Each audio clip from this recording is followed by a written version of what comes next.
It doesn't seem that long ago that the streets of Toronto, including here on Danforth, were covered in patio space, and the chance that it might be returning here in 2021. Mayor John Tory this morning announcing that is the possibility that CafeTO will return. However, some improvements need to be made. Enjoying some food and a beverage outside was a welcome change from COVID for at least a few months last year.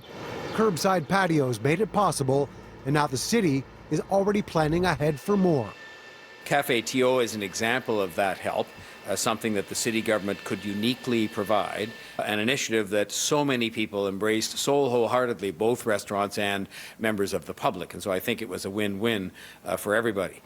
The return of CafeTO will be considered by the mayor's executive committee next week, after 801 bars and restaurants participated in 2020. The Edmund Burke on Danforth fought through the process of trying to be able to set up a curbside patio last year.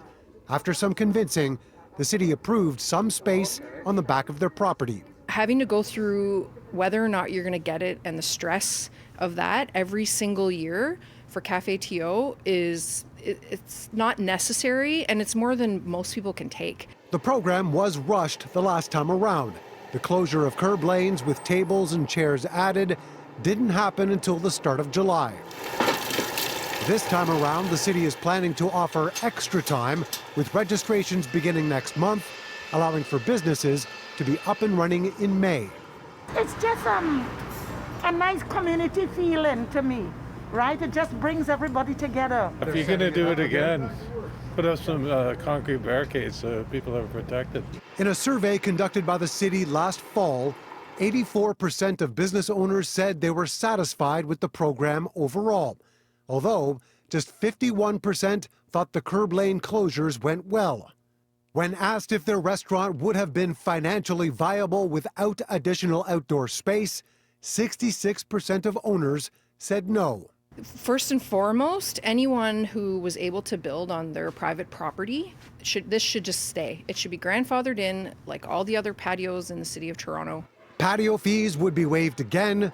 The city says it hopes to provide better traffic planning and safety. Bars and restaurants may also be allowed to build decks and platforms instead of just putting furniture in the street. It is an enhancement to our neighborhoods that I want to extend. I want to extend it both in terms of it being a program that repeats itself, but also in terms of ways we can make it better.